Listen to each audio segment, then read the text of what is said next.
It's a weekend wrap-up edition of Main Street Sports Today, presented by the Tennessee Orthopedic Alliance of Columbia. I'm David Wilson. That is my buddy Calvin White, coming to you from our respective homes here on this Monday. Yes, it's Monday, not the usual day for Calvin and I. We're filling in for Wade Neely and Maurice Patton today, who are off on doing some personal matters. So I'm thinking about them right now. But Calvin, it's Monday, and it has been a very chaotic Monday, to say the least, here in the Mid-State. First of all, Calvin, how are you doing? I'm doing good. Montgomery and Robertson County are both on fall break this week, and so the schedule's a little light for me this week. Just a little volleyball and helping our buddy Blaine Keller out with football on Friday, going over to White House. But excited to be here with you, even if it is Monday. Yeah, absolutely. So we're going to get the week off to a good start. It's a beautiful day here in the Mid-State. The sun is shining. It feels like fall. The weather's really beautiful. We had a really good show for you today, and we still do. It's going to be absolutely jam-packed. We were looking forward to being joined by Teresa Walker, the queen herself, in the second hour to discuss the Titans' loss in Las Vegas yesterday. But bigger news, here we'll get to in a little second, has taken Teresa away from us, as well as our guest here coming up that was supposed to be here at 2:20. That was going to be Joe Rexrode of The Athletic. Dive into the wildness and the wackiness, if you say that. We could save that for Wednesday. That was the college football weekend this past week. Indiana takes down Oregon in Eugene, the site of College Game Day. The Hoosiers are number 3 in the AP poll that came out yesterday. But count them three, Calvin.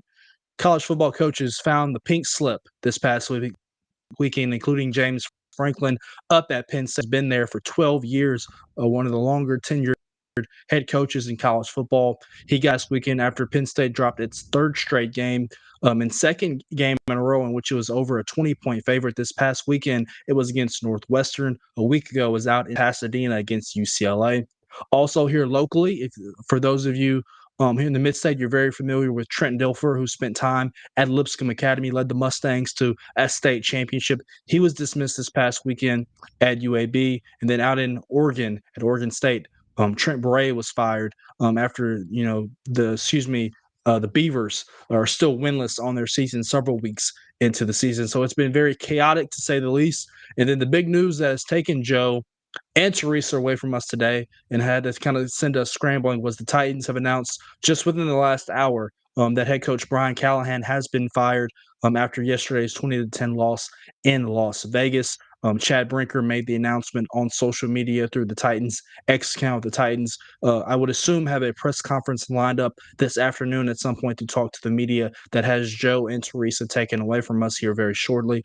So we'll keep our eyes and ears peeled for that.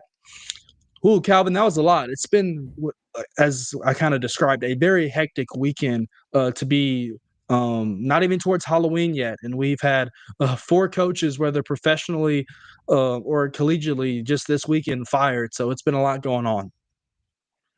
Yeah, and we're gonna get to all of it here today, and obviously we've been talking about it over the last couple of weeks. When, not if, Brian Callahan gets fired, and um, Right. even when we get to the other coach firings, I think a lot of people were surprised to see James Franklin fired after all the success he's had at Penn State. But we're going to get to all of that in the next 2 hours. Absolutely. So here is the game plan in our second hour. 3:20, friend of the show and our coworker Blaine Keller will stop by. Obviously, he has helped our fellow coworker as well, Terry McCormick. He's there week after week in the Titans facility and in the booth during games. Blaine Keller will join us to discuss the Titans' latest move in firing Brian Callahan. We'll also recap this past weekend's loss in Las Vegas, where the offense sputtered yet again for the Titans. They were without kicker Joey Sly, and they lost Calvin Ridley in the second quarter to a hamstring injury. So we'll dive into those news and notes as well. We'll also talk a little college football here. Obviously, in the next segment, we'll discuss those aforementioned firings that we mentioned up in Penn State, UAB, and Oregon State. At the end of the first hour, we will also dive into the MLB playoffs. It is full steam ahead as the American League Championship Series had first pitch last night up in Canada, where the Mariners stole game 1 of that series. The National League Championship Series will start tonight at American Family Field in Milwaukee as the Brewers the average Joes, as manager Pat Murphy calls them, take on the stars from Hollywood as Shohei Ohtani, Mookie Betts, and the Dodgers head up to Milwaukee for what is a rematch of a National League Championship Series from 2018. The Dodgers won that one in 7 games. We'll see if Milwaukee can head to the World Series this time around. It's also the weekend wrap up edition of Main Street Sports Today, our final segment of the day. We'll talk news and notes across the WNBA as the Las Vegas Aces on Friday clinched their third WNBA title in the last 4 seasons. Also on the NASCAR beat in Las Vegas was Denny Hamlin winning at Las Vegas yesterday and punching his ticket to the championship race in the round of 4 in Phoenix. So an absolutely jam-packed show here on a Monday. We'll dive into all of it as we can. Also wanted to mention for our MLB segment this morning, Padres manager Mike Shilton announced that he is retiring. So another managerial opening in Major League Baseball. So it has been a wild weekend and a wild Monday to start the least. And we will dive into every bit of it here on Main Street Sports today. So we appreciate you guys being here with us. Calvin, without further ado, it's time for the rundown where we dive into this weekend's results and today's schedule on the rundown. This is the Rundown. Rundown is brought to you by Zion Christian Academy. ZCA offers a faith-based, Christ-centered education in Maury County. Give them a call at 931-388-5831. Once again, that is 931-388-5831. Or visit zioneagles.org to schedule an appointment today. Zion Christian Academy, prepared for your college, equipped for purpose. Results on Friday. Obviously, Calvin mentioned his fall break is this week up in Montgomery and Robertson County. In Wilson County, it was for me last week, so it was a very abbreviated, slate across the mid-state as Sumner County and Rutherford County also found itself on fall break in addition to Wilson. Here's some scores from Friday night across the mid-state. Brentwood Academy picked up a 34-31 region win over Briarcrest Christian. This was the game Main Street Nashville and BLAINE Keller had coverage of on Friday night, so tune in to his social media accounts if you want to see a recap of this one. It was Innsworth picking up a 28-21 win over CPA in the Friday Night Rivals game of the week on MyTV 30. It was DCA in the Middle Region and Division II Single A picking up a 40-0 win over Clarksville Academy. Giles County in Region 4 3A. Winners over Community 36-0. It was Lawrence County 21, Dixon County 17. Pro Cone all over Greenbrier Friday night, 55-0 in Robertson County. This was the game Calvin was at. Tune into his social medias, The Connection, your Houston County Chronicle as well. East Robertson 27-0 victors over Houston County in region play. Huntington beats Harpeth by a final score of 59-6. Joe Burns 49-0 over Innovation Academy. Little Robertson County tilt right there. It was Summertown 43-7 victors over Loretto. NBA blanks Father Ryan 42-0. It was Mount Juliet Christian picking up their first win of the season. They were the lone Wilson County team in action this past weekend. They were 20-13 victors over Glencliff. In a shootout over on the west side of Nashville, it was Jared Curtis and Nashville Christian picking up a 49-42 victory over Tyner Academy. Up in Robertson County, Springfield all over McGavock 49-6. It was Waverly 27-14 victors over Sycamore in region play, and White House Heritage picked up its second straight win, 19-3 victory, over Stratford in region play. Last Friday in the W, the Aces popped some champagne as they completed the sweep over the Phoenix Mercury 97-86. And then in game 5 of the ALDS in Seattle, they went 15 innings. I couldn't stay up for it, Calvin. 15 innings. It was Seattle advancing to the American League Championship Series for the first time in over 2 decades. They defeated the Detroit Tigers 3-2 in walk-off fashion.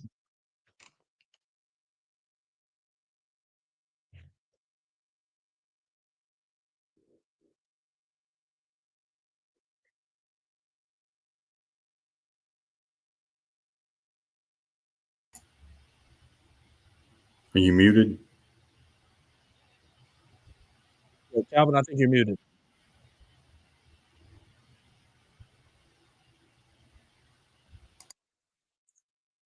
While Calvin figures out his mic issues, I will dive into Saturday's scores very quickly. In girls soccer, it was Father Ryan picking up a 4-1 win over Lipscomb Academy. Columbia Academy 3-0 victory over Good Pasture. It was Grace Christian Franklin, 4-1 win over Franklin Christian. CPA, 4-2 win over Harpeth Hall. Brentwood Academy, a 2-1 victory over Pope John Paul II. And Providence Christian Downs, Davidson Academy, 4-1.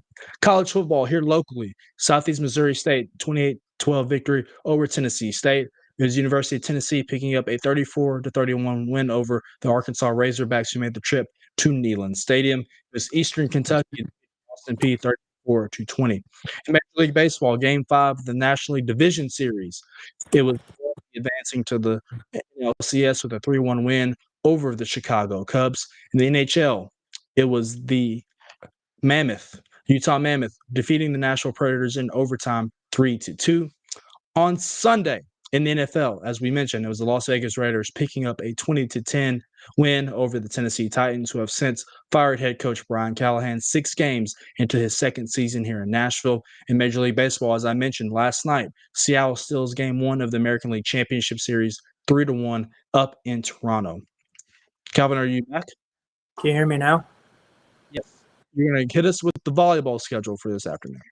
All right, we don't have any scores for any times for any of these starts, but tonight's volleyball schedule: Loretto hosts Huntington, Brentwood is at Lincoln County, Huntington is at Summertown, Columbia is hosting Summit, and East Robertson is at York Institute. In girls soccer, Portland is at Mount Juliet, Centennial is at Summit, Watertown is at White County. All of those games begin at 6 p.m. The Nashville Predators are on the road playing the Senators. That game is underway right now. And in the NFL, little Monday Night Football action tonight. The Buffalo Bills travel to Atlanta to face the Falcons. Kickoff for that one is at 6:15 on ESPN. The Bears hit the road to play the Commanders tonight at 7:15. That game is on ABC.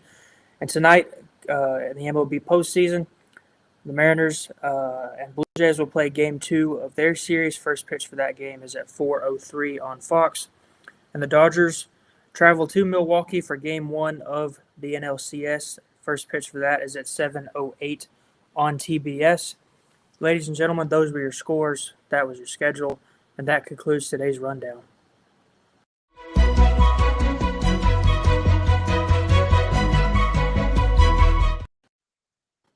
Quick update for you Preds fans. 1-0 Predators at the end of the second period. Jonathan Marchessault with the lone goal in action for the matinee matchup up in Canada. UC Saros has been nails and net so far for the Predators, 19 of 19 in his save attempts.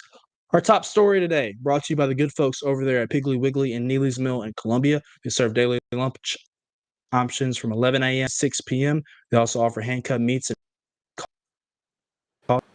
plus 10% at the catcher's cash register. Piggly Wiggly, Neely's Mill in Columbia. Top story today, and here locally, as we mentioned, with head coach Brunch here in Nashville. As head coach, football president of operations, Brinker released the following statement at 12:50 on social media on the Titans X account. After extended conversations with our owner and general manager Mike Berganzi, that is, we met with Brian Callahan this morning to tell him we are making a change at head coach. These decisions are never easy, and they become more difficult when they involve people of great character.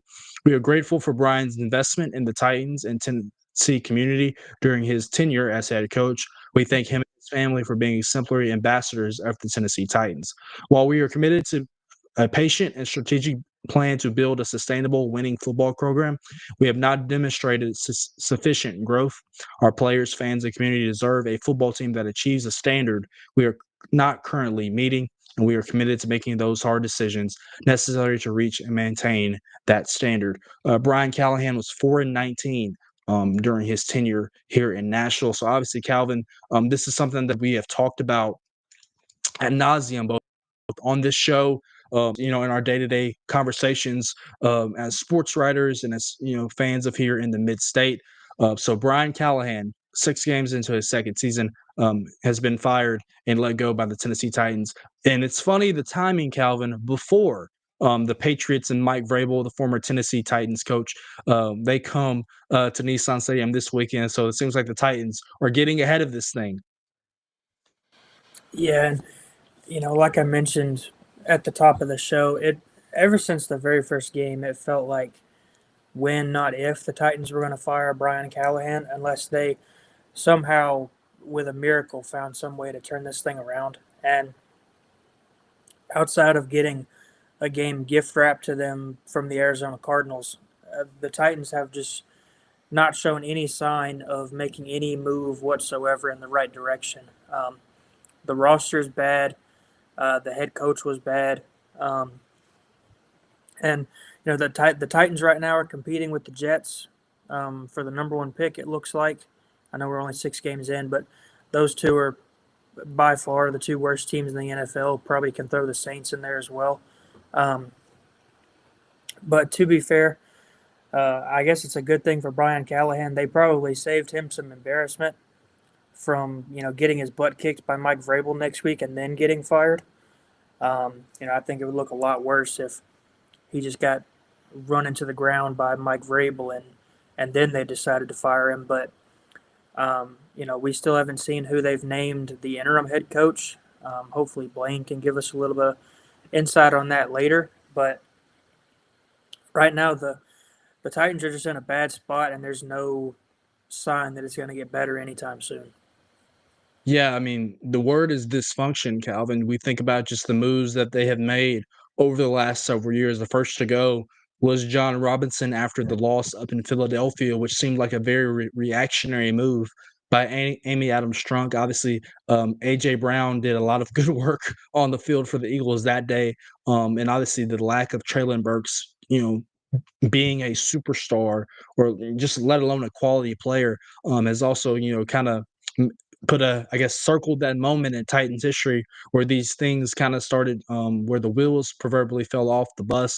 Obviously, Mike Vrabel was then later fired, then GM Rand Carthon, and now head coach Brian Callahan. So 4 moves that have been big over the last several years, all single firings, I think we could have said last year, when the Titans got the number 1 pick and the opportunity to draft someone like Cam Ward, who is, very highly regarded as a talented prospect, right? You can see the physical abilities that he has and the tools that he possesses. It is not very often that a head coach who inherits the number 1 pick and drafts a quarterback lasts. All those guys have been fired. Think about since 2021, Trevor Lawrence, Urban Meyer. Urban Meyer has been fired. Bryce Young in 2023, who was not a number 1 overall pick, but a top 5 quarterback, drafted by Frank Reich. He has been fired, and he's now at Stanford. Caleb Williams, number 1 pick last year in 2024. He had Matt Eberflus draft him. He has been fired. And obviously now Cam Ward with Brian Callahan. All those coaches have been let go. It was very much an opportunity. Even last year, the Titans fired GM Rand Carthon, and they hired Mike Berganzi over from Kansas City. It was an opportunity for the Titans to completely clean slate of their front office and their head coaching staff, bring in a new GM who had picked who could pick his own head coach. They decided not to do that. They decided to give Brian Callahan another shot, and it feels like although he has not obviously performed to the expectations of what they expect, he always felt like he was going to be the next head to roll and the scapegoat. But there are much bigger issues, Calvin, going on in that organization than just the head coach. I mean, we'll get into this with Blaine here later, so I don't want to spoil it. But the Titans won last week in Arizona, picked up their first win, a big win. That for me, I thought saved Brian Callahan's job. And we heard it in the press conference yesterday, not only from Jeffrey Simmons, but Cam Ward, that this team came out flat yesterday and they didn't practice well on Thursday. How do you come out flat and not ready to play after you got a big win? So it seems like all the bullseye was painted on Brian Callahan's back. And as you mentioned, going into this weekend with New England, could you imagine the words and the thoughts of fans at Nissan Stadium if Brian Callahan was on the sidelines and Mike Vrabel and Drake May, who are 4-2 and off to a really good start, they've won 3 straight consecutive games, came in here and kind of dog walked the Titans. Titans fans would never let their administration here at the end of it. So that is our top story today. I apologize for the long-winded soliloquy, but I have some opinions on this, to say the least. So as the breaking news says, the Titans have fired coach Brian Callahan. They have not named an interim head coach at this current second. We will wait and see what the news comes out of Ascension St. Thomas sports park. You would think that they would have their ducks in a row if they would have made this move. They would have been ready to name an interim head coach. Apparently, that was not the case, according to Paul Kaharski, who covers the team as well. So, once again, dysfunction rearing its ugly head. I think a lot of Titans fans would also agree that they would like to hear from Amy Adams Strunk and have her make a statement and not hide behind the walls. So, that is my rant on that, to say the least. Got a good show for you guys coming up in this next segment. The firing thing continues. It was a wild weekend in college football. 3 head coaches have been fired, and Indiana picking up a monumental win to almost assuredly, punch its ticket to the college football playoff. We'll dive into all that news and Indiana's big win over Oregon and Eugene next here on Main Street Sports Today. Stick with us.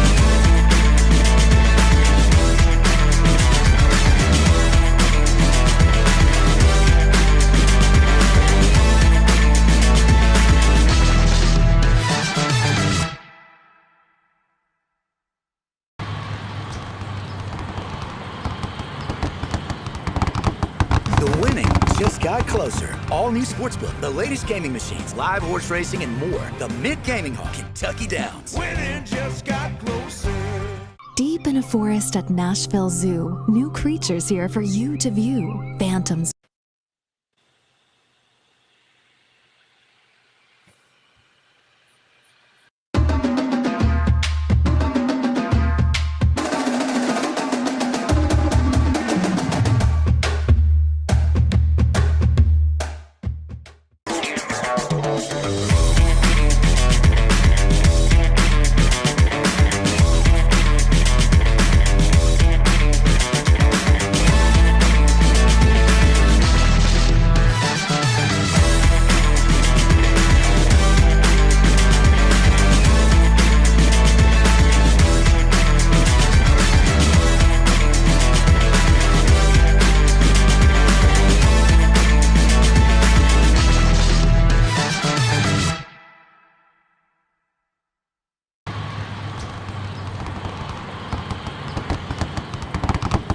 The winning just got closer. All new Sportsbook, the latest gaming machines, live horse racing, and more. The Mid-Gaming Hall, Kentucky Downs. Winning just got closer.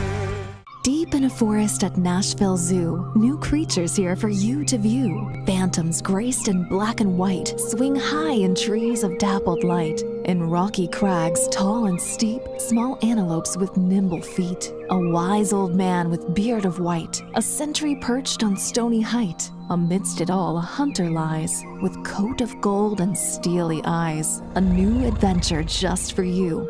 Leopard Forest at Nashville Zoo. Open now. Busy bee, yeah, busy bee. If you need Hold on, y'all, hold on. I need to make a call. Hey, this is Brianna with Busy Bee. I'm giving you a call to let you know your technician is on his way. 833. Busy bee. Guys, not yet. Not yet.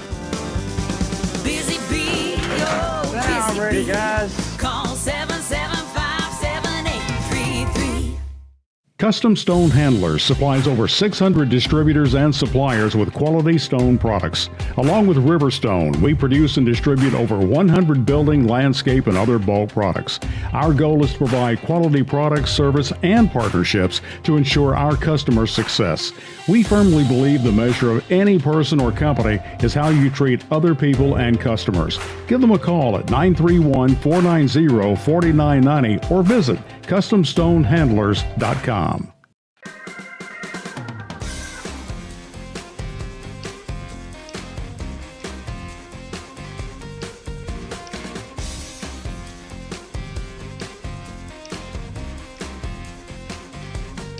Welcome back in as the weekend wrap-up edition of Main Street Sports Today, presented by the Tennessee Orthopedic Alliance of Columbia. I'm David Wilson. That is Calvin White. We're looking forward to being joined on this segment by Joe Rexroth of The Athletic, who's going to dive into all the makings of the news and notes across the college football landscape after a wild weekend, which saw Indiana pick up a monster win in a top 10 matchup over Oregon and Eugene. And then obviously 3 head coaches getting fired this past weekend. But Joe is off on assignment now. Obviously, now that the Titans have announced that they have fired head coach BLAINE KELLAR, so we will persevere with just the 2 of us. Calvin, obviously, the news speaks for itself. The main headliner of those 3, obviously, is James Franklin, who was fired after a 3-3 start to the 2025. Penn State has lost 3 consecutive games. The first of those came in their annual whiteout game in overtime against Oregon.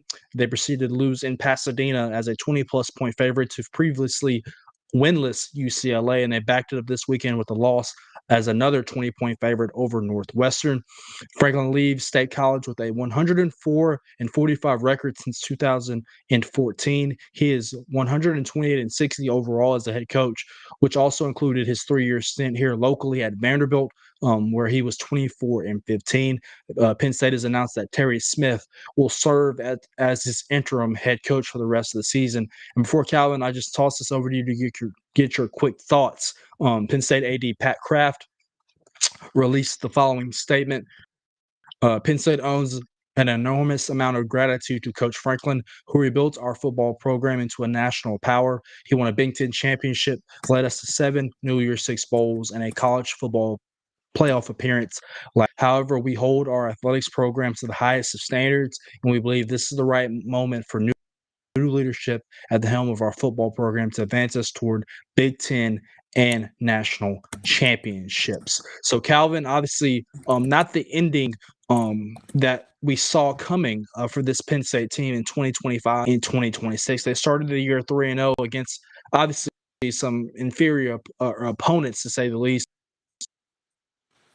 But this was a Penn State program that came in as one of the, think about all that they returned. Obviously, 2 really good running backs, quarterback Drew Aller, who was projected to be a top 5 pick coming to this year in the NFL draft. You think about just the landscape of college football, and Penn State was easily one of those teams that was considered championship contender, and that we would almost assuredly think would compete in the college football playoff. And it seems like the proverbial wheels have fallen off the bus.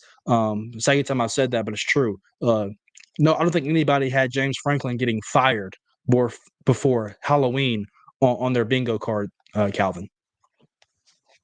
No, and he's turned Penn State into a national championship contender year in and year out, and I think this just kind of shows people's mindset in the sports world nowadays. It's always, what have you done for me lately? I mean, James Franklin went to the college football playoff last year and won 2 games. Now he beat SMU and Boise State, but he still won 2 games in the college football playoff. But it was his only college football playoff berth as Penn State's head coach. Only won 1 Big Ten title. Obviously, he's been competing with Ohio State and Michigan for the last decade, but the expectations are high in Happy Valley, and despite him turning them into a perennial national powerhouse, losses to UCLA and Northwestern will do you in, unfortunately. And he signed that 10-year extension a couple of years ago, and it was only I think 2 or 3 years into it. So Penn State's looking for a new head football coach, and I have no doubt that James Franklin will land somewhere next year if he wants to.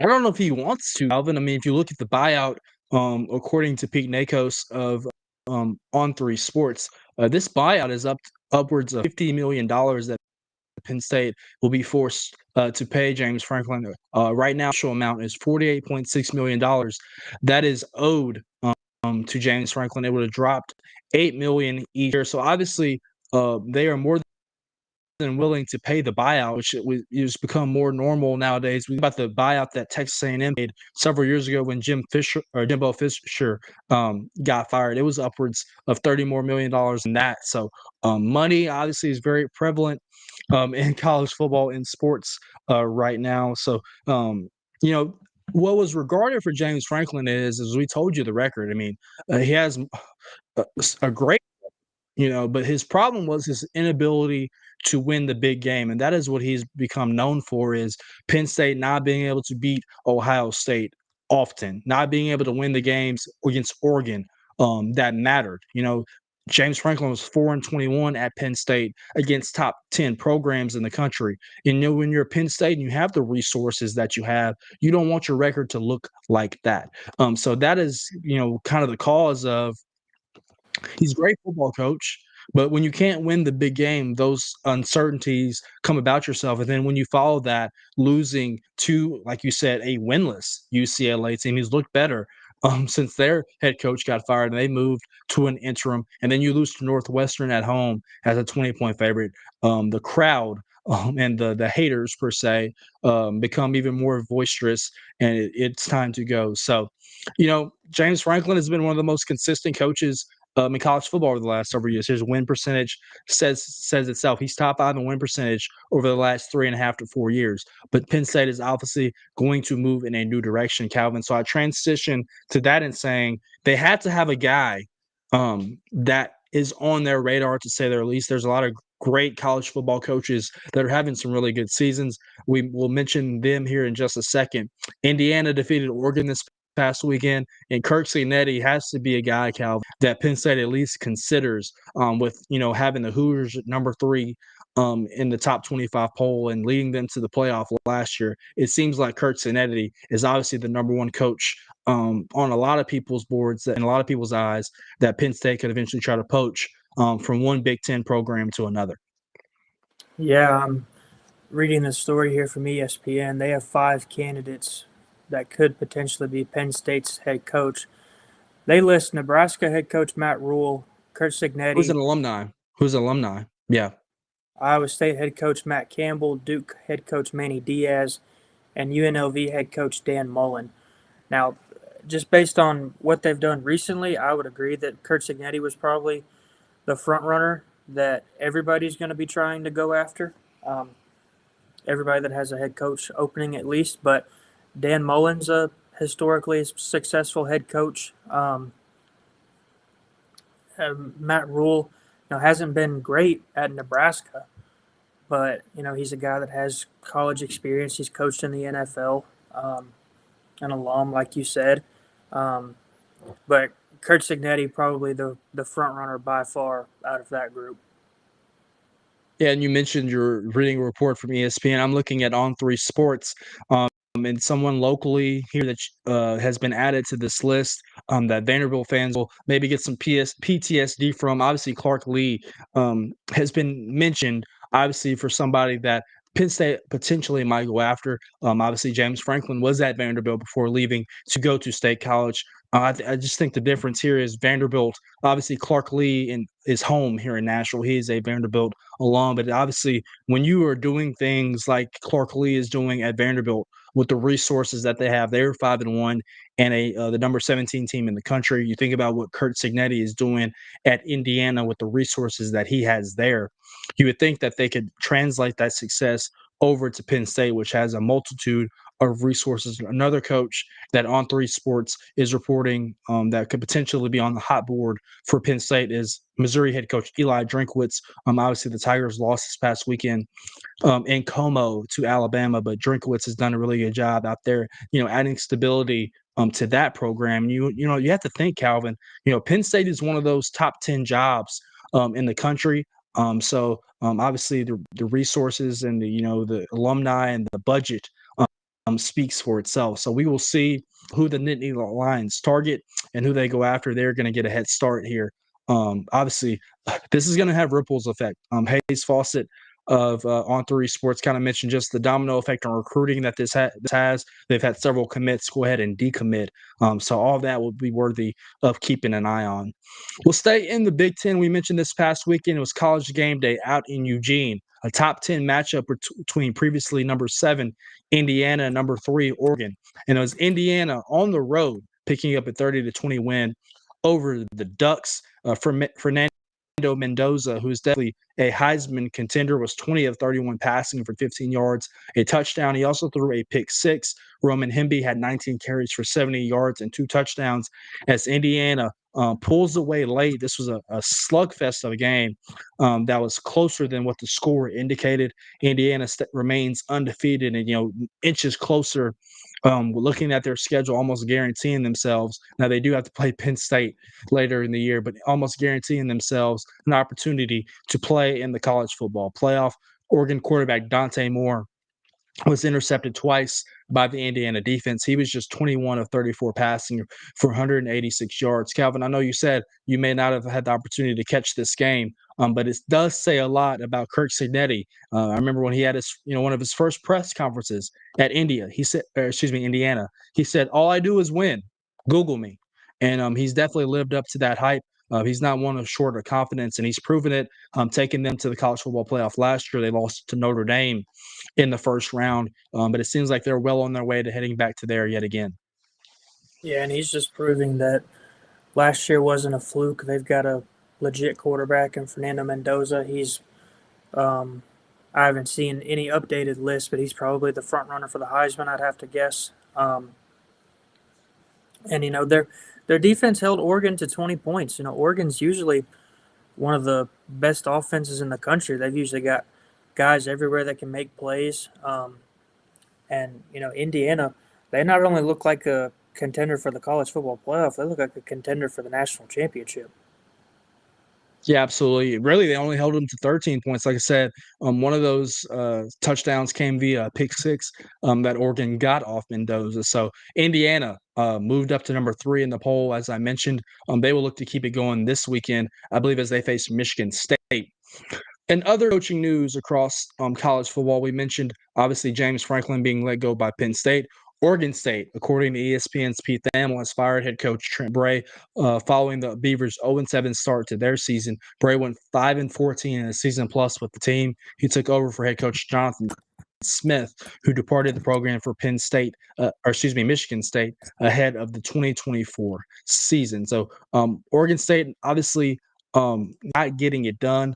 Bray is an alum of Oregon State. He played linebacker from the school from 2000 to 2005. So just really quickly, Calvin, your thoughts. Obviously, Oregon State not as prevalent anymore. Obviously, the Pac move to Big Ten, but Bray is out at Oregon State. Yeah, the Beavers haven't been good in a while outside of 2022 when they won 10 games. But, most of their games this year, they've just been not competitive whatsoever. And, they're just getting the doors blown off them week in and week out, it feels like. They've got a 3-point loss to Houston in overtime, and they've got a 4-point loss to Appalachian State. Those are teams that Oregon State should beat just based on, talent level. And they've just been non-competitive this entire season. Still winless. They're 0-7.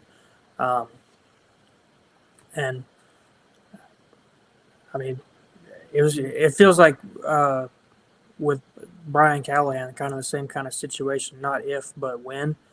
And now the Beavers are just another program looking for a head coach in the middle of the season, 4, 5, 6 weeks in. Absolutely. And then of the trio of coaches being let go this past weekend here at the collegiate level, one of them obviously has local ties. That is Trent Dilfer down at UAB, who was released this past weekend. Obviously, Trent spent some time here locally at Lipscomb Academy, where he won a state championship with the Mustangs before taking the job at UAB. He's also a former Super Bowl winning quarterback for Baltimore Ravens. This came a day after they lost their third straight game, a 53-33 loss at Florida Atlantic in Boca Raton to drop the Blazers to 2-4 on their season in 2+ seasons at UAB. This was his third season Trent Dilfer was 9-21 overall. This is a statement coming from athletic director Mark Ingram. We agree that unfortunately our on-field performance has not lived up to the standard of winning we have for the program. I wish Coach Dilfer the best and thank him for his class, tireless work, and commitment during his tenure at UAB. Alex Mortensen, the son of former NFL insider Chris Mortensen, has been named the interim coach for UAB for the rest of the season. So, Calvin, I know that you were not around yet with us when Trent Dilfer was working here locally in the Mid-State, but a former Mid-State coach at Lipscomb Academy and obviously a Super Bowl winner with the Baltimore Ravens, as I mentioned, let go in his move in his first Division I head coaching job. Yeah, he was really good at Lipscomb Academy, like you said, won a state championship, but was never good at all at UAB. And I saw somebody post on Twitter yesterday that they knew the Trent Dilfer experiment wasn't going to work when he said that his workload would be lighter as a college head coach than as a high school head coach. I'm not really sure how that makes sense. But, it feels like people have been calling for Trent Dilfer's job ever since he took the job at UAB. They've never been competitive. They've never been good whatsoever. And, I'm not – he was kind of a dark horse to get that job when they hired him anyway, and it ended up not working out. So UAB and Dilfer both going to be looking for a new head coach and a new job. Really quickly, the new top 25 poll that this past weekend, Ohio State remains at number 1 in the country with 50 of the AP votes. Miami is number 2. Indiana moves up to number 3 after their win in Eugene. 4 and 5, both SEC programs, Texas A&M and Ole Miss. Alabama moves up to number 6 after their win over Missouri this past weekend in Como. Texas Tech is number 7, Oregon Georgia number 9, LSU 10, Tennessee slots in at 11, Vanderbilt 17, and Memphis 22. So 3 of the top schools in the state of Tennessee, all in the top 25 poll. And that looks us ahead to the ranked matchups ahead this week, Calvin, really quickly as we butt up against the commercial break. Obviously, College Dame be down in Athens between the hedges at Georgia as Ole Miss makes the trip to UGA. That is number 5 versus number 9.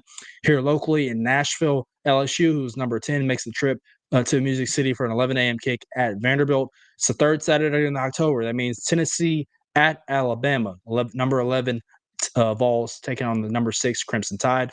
In South Bend on NBC on Saturday night, it's number 20 USC taking on Notre Dame, who's crept up, even though having 2 losses on the season, to number 13 in the country. And it's Utah, 23, traveling to Provo, Utah to take on Brigham Young University, who is number 15 in the country. So, Calvin, I just kind of quickly ran through those ranked matchups this week. Is there one that particularly has your eye when it comes to just watchability and the college football playoff? Tennessee Alabama has been a really good game over the last couple of years. I'll be interested to see how Vanderbilt responds from their loss to Alabama coming off their bye week. They've got LSU at home. If they can win that one, that'll just be another big resume booster toward their quest to make the playoff. Ole Miss has picked up some really good wins over the last couple of weeks. They're hitting the road to go play Georgia this week. I would imagine that will be a good game as well. But we're to the point of the season where week in and week out in the SEC, we're going to get some top tier matchups just about every week. So I'll probably watch a little bit of the Vanderbilt game just to see if they can hang in there with LSU and tune into Alabama, Tennessee later that night. Yeah, that Vanderbilt game most certainly has my eye. Vanderbilt opened as a favorite, according to Vegas, over the visiting LSU Tigers, who are 7 spots ahead of them in the AP poll. You mentioned, Vanderbilt, they're 5-1. They're still very much in the mix for the college football playoff. If they can win this one, you look at a remaining schedule against Missouri, Texas, Kentucky, Auburn, and Tennessee, you would feel like all those games, at least you have a shot in them. And so if you can get this one against LSU, who I think we can admit is the more talented team, I don't think there's any question about that athletically. When it comes to recruiting and the 4 stars and the 5 stars, LSU is quote unquote the more talented team. But this Vanderbilt team with Kirk Lee and its current roster definitely doesn't feel like they are the underdogs, and they feel like they can go out there and compete with anybody. We saw that in the lead up to the Alabama game, and they also had a bye week after the Alabama game to rest up their bodies and mentally refocus. So we will see that. Obviously, Clark Lee used to be the defensive coordinator for Brian Kelly when they were together at Notre Dame. So those two getting back together. LSU won this matchup last year in Death Valley. Coming up here on Main Street Sports Today, as we have 15 minutes left before we transition into our second hour, it's time to dive into the MLB postseason, which had first pitch yesterday in its respective championship series. That was the ALCS. Both the ALCS and NLCS will be underway tonight. We'll dive into all of that coming up here on Main Street Sports Today, so stay with us.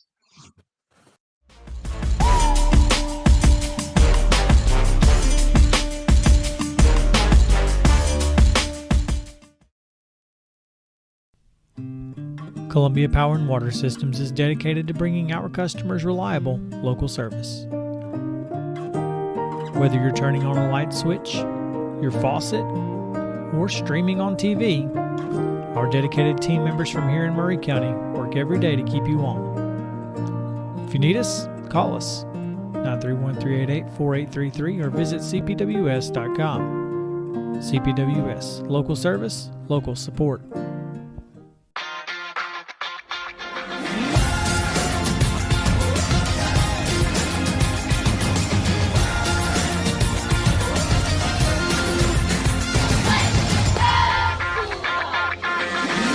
Zion Christian Academy at zioneagles.org or 931-388-7531. You can schedule your appointment to visit their beautiful campus. Again, zioneagles.org or 931-7531 to schedule your visit today.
This day in Braves history, October 13th, 2020. Braves hauled off the Los Angeles Dodgers in Game 2 of the National League Championship Series, winning by a final score of 7-6 to take a 2-0 series lead over the visitors from California. Freddie Freeman hit a 2-run home run in the 4th inning off Dodgers starter Tony Gonsolin, who replaced an injured Clayton Kershaw, who had back spasms. And the Braves eventually built a 7-0 lead. The Dodgers mounted a comeback in the closing innings with a 3-run home run by Corey Seager in the 7th, and they added 4 more runs in the 9th. Braves closer Mark Melancon finished the job with a game-tying run on third base. That was this day in Braves history, October 13th, 2020. Last night, the American League Championship Series got underway north of the border as they went up in Toronto and Canada. And it was the Seattle Mariners with some weary legs after their 15-inning win over the Tigers in the American League Division Series. It was the Mariners taking Game 1 of that series against the well-rested Blue Jays. The Mariners retired 23 of the last 24 hitters. George Springer got things started for Toronto in the bottom of the first with a leadoff home run. Cal Raleigh, the big dumper, tied it up with a solo shot in the 6th. Jorge Polanco had RBI singles in the 6th and the 8th inning to give the Mariners the lead, which they never relinquished. Bryce Miller was phenomenal for the Mariners. He had 6 innings pitched, only allowed 2 hits, and the aforementioned 1 earned run to Springer. And Munoz shut it down in the ninth. Senior smoke as the Mariners win their first American League Championship game in over 2 decades. Calvin, did you by chance get to watch any of that last night? I didn't actually because I didn't even know it was on. I didn't know they were playing last night. I did watch the last 4 or 5 innings of Game 5 between the Mariners and the Tigers the other night. And it's kind of surprising that the Mariners came out as hot as they did. I think it was just one day, right? It was the very next day. And Yeah, they played on Friday night, and then they got the travel day on Saturday, and then they played last night to kick off first pitch of the American League Championship Series. So some very weary legs. Yeah, and to hold the Blue Jays to 2 hits, and the Blue Jays have been a really good offense all year. They scored. I think we talked about it last week. They scored like 30-something runs on the Yankees in the first 3 games of the divisional round, and for the Mariners to just hold them to that low of production, it's looking more and more every day like the Mariners, have a good shot to make the World Series, if not win it. Yeah, I mean, their starting pitching is really, really good. Actually, I was flipping back and forth last night from this game and the Sunday Night Football game that we'll get into here in the next segment as we start the 3 o'clock hour.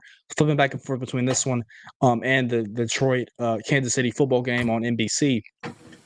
As soon as I turned it on, it so happened to be in the 6th inning with Cal Raleigh up, and I saw him take the splitter from Kevin Gausman and absolutely annihilate it to right field for a solo home run. Then Jorge Polanco's come up big for the Mariners in the playoffs. He had 2 home runs in Game 2 of the American League Division Series off Tarek Skubal. Excuse me. He had the game-winning hit last night in the 6th, and he added some insurance in the 8th. So, the Mariners just feel like they have this really good vibe going. Dan Wilson, who is the manager of that group, has done a really good job of managing this team.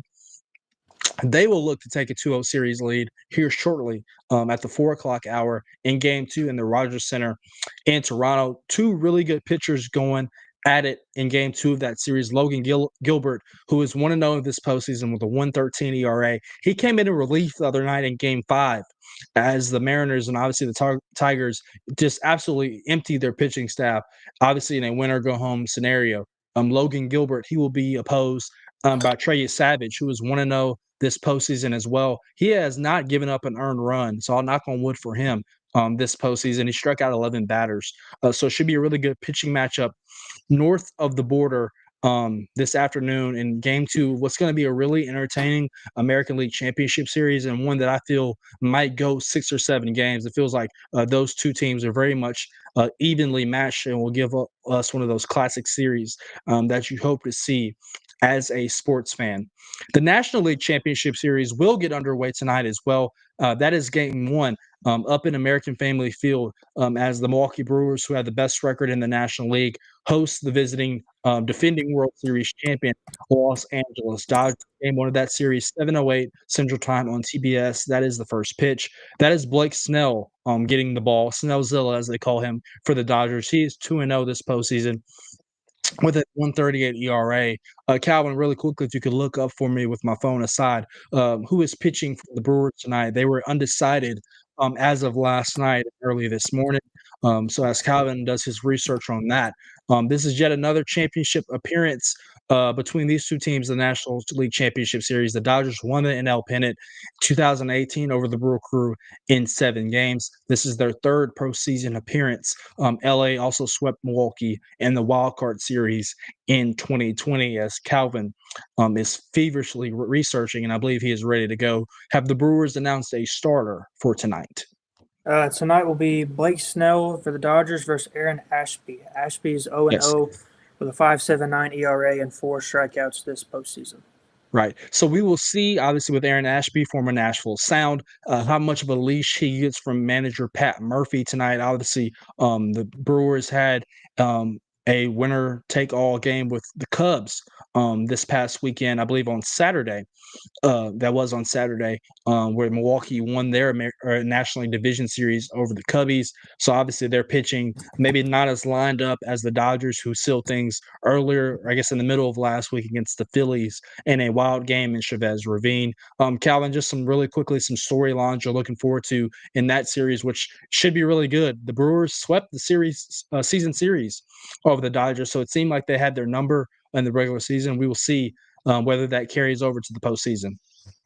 Yeah, it's going to be interesting to see how the Dodgers kind of keep their momentum going.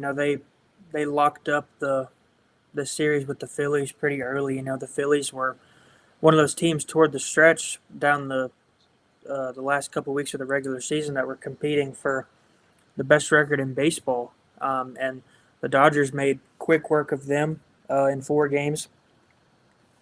And the Dodgers do have the pitching advantage, at least in the first 2 games, with Blake Snell going tonight, and then Yoshinobu Yamamoto scheduled to go up against Freddie Peralta tomorrow.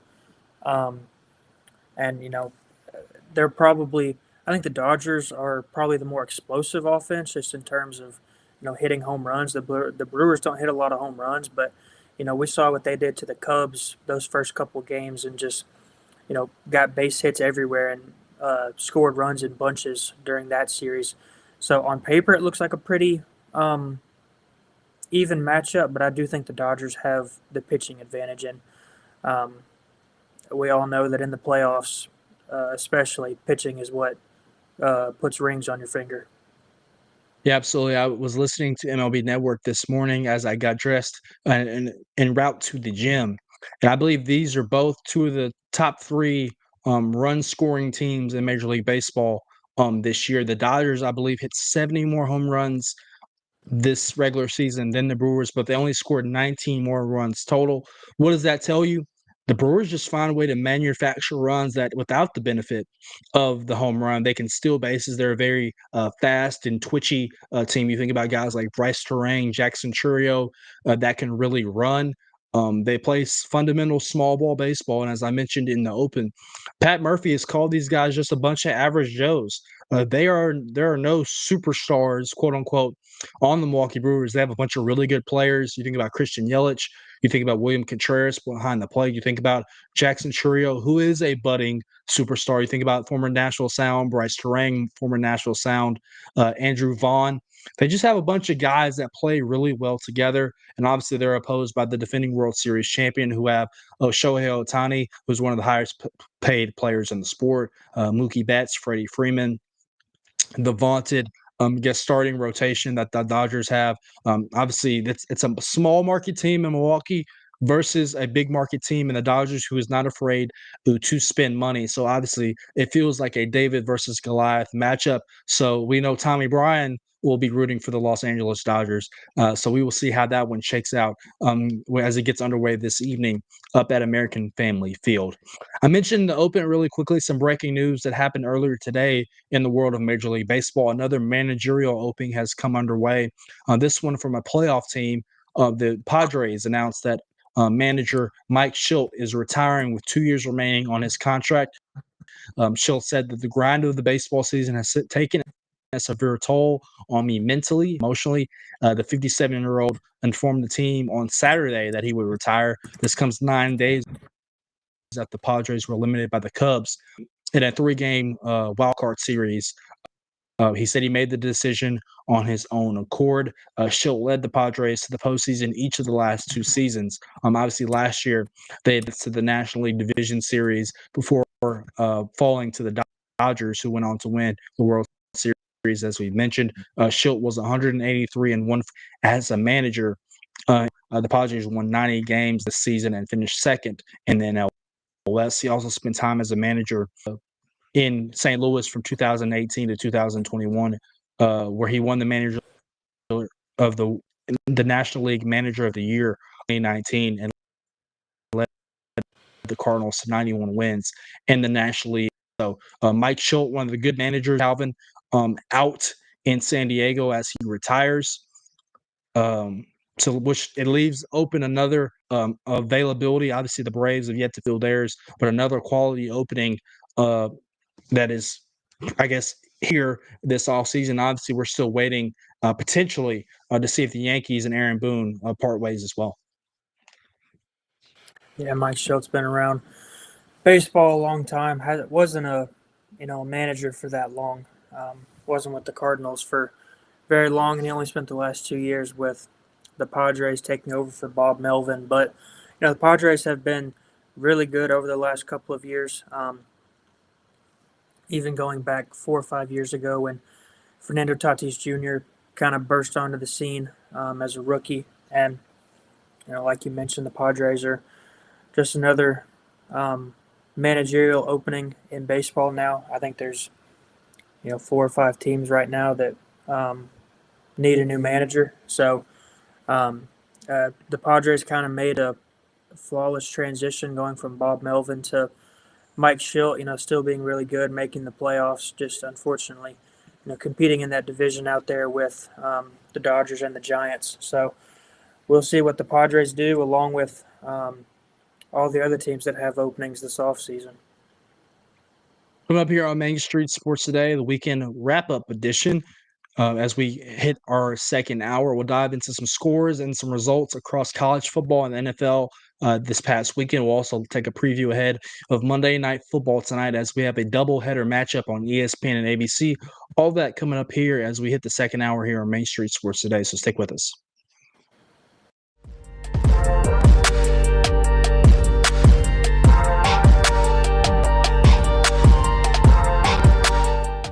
Jones & Lang Sporting Goods here in Columbia has been outfitting teams, officials, and anybody else from T-ball to college for 50-plus years. Be sure and check them out at 931-388-8060 or online at jonesandlang.com. Jones & Lang Sporting Goods, the look of a winner. Zion Christian Academy at zioneagles.org or 931-388-7531. You can schedule your appointment to visit their beautiful campus. Again, zioneagles.org or 931-7531 to schedule your visit today.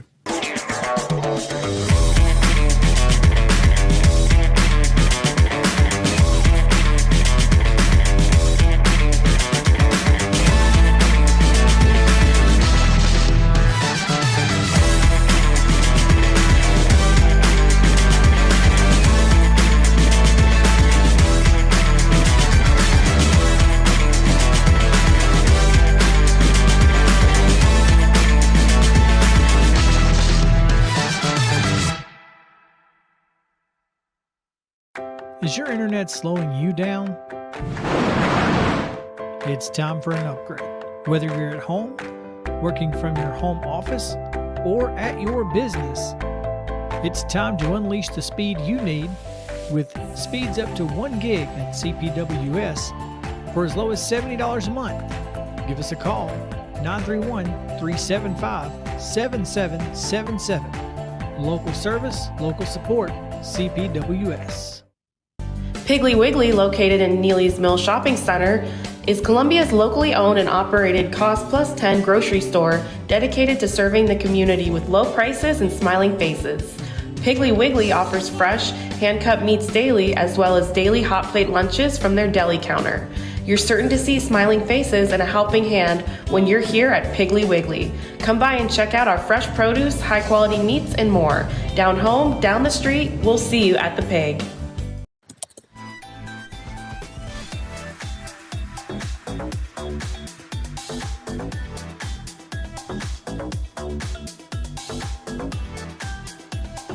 Second hour on a Monday. It is the weekend wrap-up edition of Main Street Sports Today, presented by the Tennessee Orthopedic Alliance of Columbia. David Wilson, that is Calvin White. Got a double header on Monday Night Football tonight. Game one of that doubleheader will be on ESPN this evening as the Buffalo Bills, who are 4-1 on their season, fresh off a loss to the New England Patriots last week on Sunday Night Football up in Highmark Stadium. They travel to the A to take on the Atlanta Falcons, who are 2-2 on their season. They are coming off a bye week.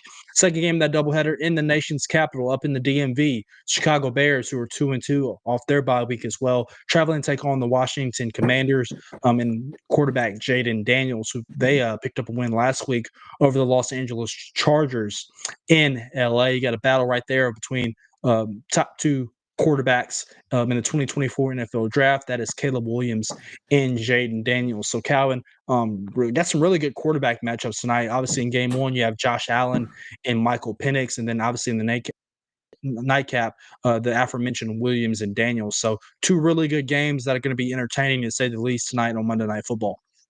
Yeah, Buffalo's been obviously one of the better teams in the NFL over the last 4 or 5 years.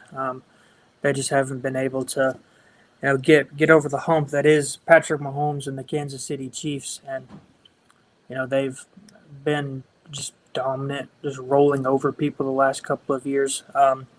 Atlanta's hit a rough patch over the last couple of years, just in terms of, they got a really good first couple of weeks out of Kirk Cousins last year before they had to bench him, and have obviously moved on to Michael Penix now, and the Bears just haven't. Caleb Williams has gotten better ever since he's been drafted, but it doesn't feel like the Bears have gotten any closer to figuring anything out. I don't think. Obviously, their Achilles heel over the last couple of years has been offense. We've gotten used to the Bears having offensive line, to say the least, as well. Yeah, we've gotten used to the Bears having a really good defense, but just haven't been able to make anything click on offense recently. And Washington, Jaden Daniels missed a couple of games there with an injury, but came back last week in their win over the Chargers. But last year as a rookie, led the Commanders to the NFC Championship game. That looks like, it kind of like with Indiana, it doesn't look like the Commanders last year were a fluke. At least right now, I'm not going to say the Commanders are going to go back to the NFC title game, but they still look like a good and respectable football team. Yeah, and I think tonight, particularly in game two, really interested to watch that, because you can make the argument last year, obviously, that Washington and Jaden Daniels looked like the better pick and the better player over Caleb Williams and the Bears last year. So Caleb Williams has something to prove tonight as he heads home. I believe I can't remember if he's from the Washington area. He might be from California. Forgive me on that. I may have misspoke. But a lot to prove tonight in that matchup, to say the least. As you mentioned, the Commanders have done a really good job in the absence of Jaden Daniels running the football. Obviously, Austin Eckler had suffered a season-ending injury against Green Bay, but that has not slowed the Commanders down. They're happy to have Jaden Daniels back as well, and a coach. Not that the Titans, will get into that with Blaine Keller here at 3:20, have their eye on is probably Cliff Kingsbury, who's the offensive coordinator for the Commanders. That might be an eye to keep an eye on if you're Titans fans as well. On Saturday in college football, up on Rocky Top, it's been a back and forth series and very BVS, battered ball syndrome series. Anytime Tennessee plays Arkansas, last year Arkansas defeated Tennessee in a night game in Fayetteville, and Tennessee had to stave off another Arkansas win. Yet on Saturday, Tennessee picks up a 34-31 win over Arkansas, who had just fired Sam Pittman prior to its bye week. Former head coach Bobby Petrino is the interim coach for the Razorbacks, and this was his first game. And you always feel, Calvin, like these, whether it's professional or college, when a coach gets fired, a team the next week has this kind of boost it gets from an interim coach. The Titans are hoping for that this weekend when Mike Vrabel comes to town. But they get a boost. We saw with UCLA, they fired their head coach. They go out and defeat top 5 Penn State the next week. Well, Arkansas get absolutely shalamied versus my Notre Dame Fighting Irish. They come out and they take Tennessee down to the wire, but it was Tennessee holding on to win this one late. Deshaun Bishop, who got hurt for Tennessee in this matchup, was running all over the Hogs, though. Saturday, 14 carries, 46 yards and a touchdown. Joey Aguilar just did just enough offensively, 16 of 21 passing for 221, a touchdown. He also had 5 rushes for 59 yards. Taylor Green, really one of the more dynamic players in college football that maybe doesn't get talked about enough. That Arkansas offense has put up a lot of points this year. Taylor Green was 21 of 31 passing for 256, 2 touchdowns. He also had 17 rushes for 63 yards and a touchdown. So, Calvin, Tennessee is just kind of plugged along. Obviously, they lost to Georgia in overtime in a game that they arguably could have won. They are 5-1, and they will head to Tuscaloosa to T-Town this weekend to take on Alabama and quarterback Ty Simpson, who has looked really good since they lost to Florida State in the season opener. You asked earlier, besides Fernando Mendoza, guys that could be Heisman contenders, I think him and Ty Simpson are right up there. So a nice little matchup this weekend between the Vols and the Tide, and two teams that absolutely despise each other. Yeah, and both of them are playing really well right now. Alabama had kind of a mini hiccup against Missouri this past week, but we're still able to pull that win out. And Arkansas has given Tennessee problems over the last couple of years. And even on Saturday, Arkansas had the ball on offense for almost 10 more minutes of game clock than Tennessee did. Arkansas only had 1 penalty called on them. But other than that, it was a pretty even matchup on paper between Arkansas and Tennessee, and I guess the final score kind of reflected that. But Tennessee and Alabama both coming off, probably not the performances that they wanted to put up the week prior to playing each other. But that game, especially over the last couple of years, has been a really exciting matchup. And, it's got little bit of a different element to it now that Kalen DeBoer is on the Alabama sideline instead of Nick Saban. But it's always been a good matchup between those two squads nonetheless. Absolutely. I mean, Kalen DeBoer kind of found himself on the hot seat after the week 1 loss to Florida State, and Tallahassee kind of ridden the ship over the last couple weeks, and Alabama seems like it's playing better football. Obviously, a big matchup this weekend, not only for SEC championship contention and bragging rights, but obviously for the college football playoff, with both of these teams already having 1 loss and having obviously another SEC opponents on their schedule down the road. Big one this upcoming weekend in T-Town. A big one this past weekend, though, in the Cotton Bowl.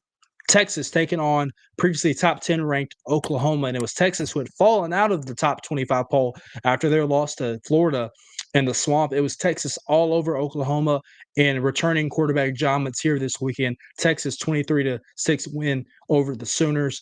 Texas moved to 4-2 on its season, while Oklahoma suffered its first loss.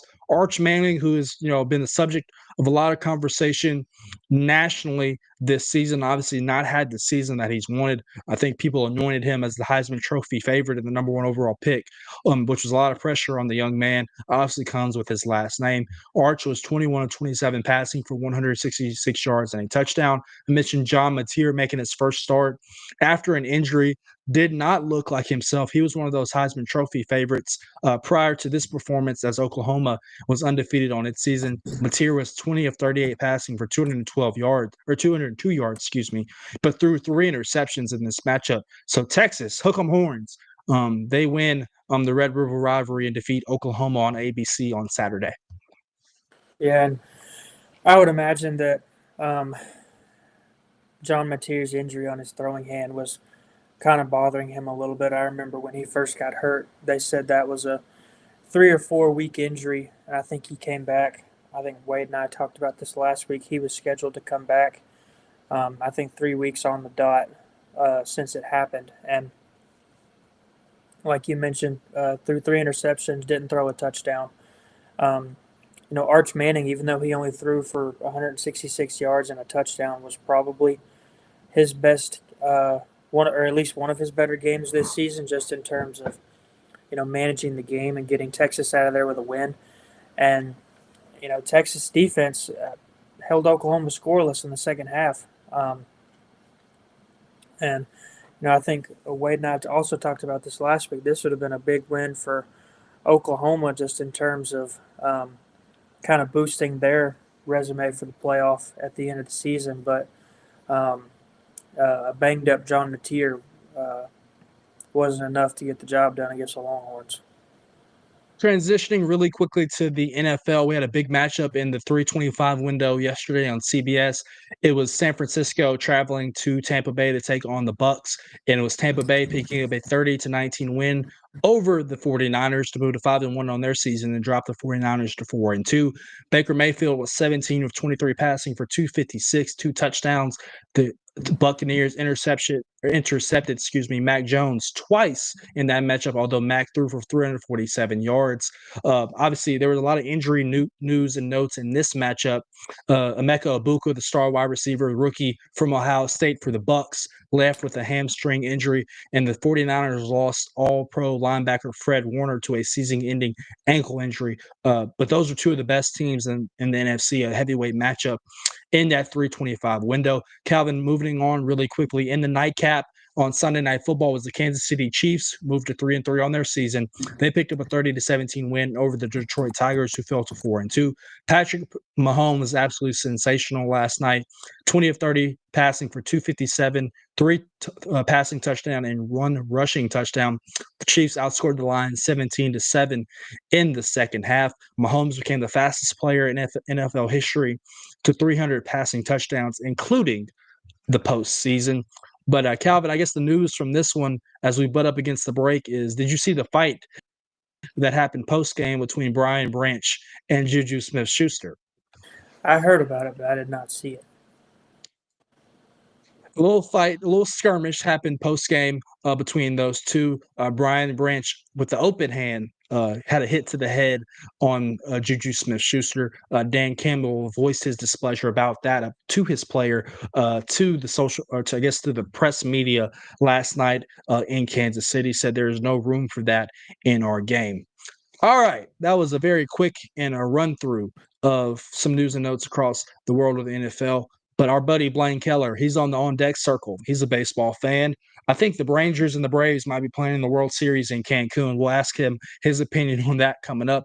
But we appreciate Blaine for joining us here. Obviously, on a hectic day, we were looking forward to having Teresa Walker of the Associated Press, the Queen, joining us. But she is on assignment with the Titans, announcing that they have fired head coach Brian Callahan. We got a very much worthy and a very acceptable pitch hitter on deck. That is Blaine Keller filling in for Teresa Walker, who will talk all the news and notes across what's happening at Ascension St. Thomas Sports Park and the Titans right after this on Main Street Sports Today. So stick with us.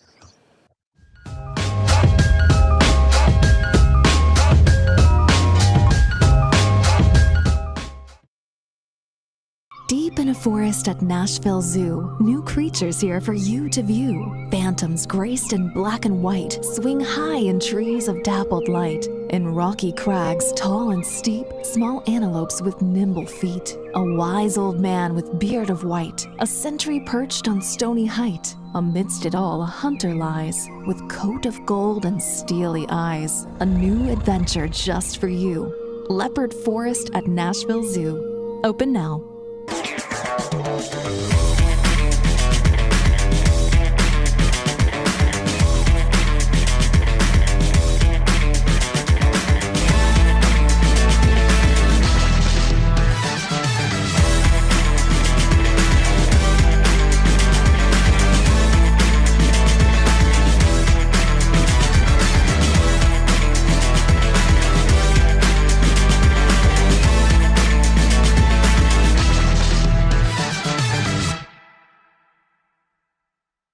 Jones & Lang Sporting Goods here in Columbia has been outfitting teams, officials, and anybody else from T-ball to college for 50-plus years. Be sure and check them out at 931-388-8060 or online at jonesandlang.com. Jones & Lang Sporting Goods, the look of a winner.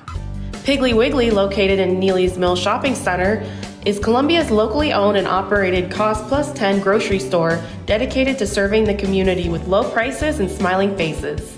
Piggly Wiggly offers fresh, hand-cut meats daily, as well as daily hot plate lunches from their deli counter. You're certain to see smiling faces and a helping hand when you're here at Piggly Wiggly. Come by and check out our fresh produce, high-quality meats, and more. Down home, down the street, we'll see you at the Pig.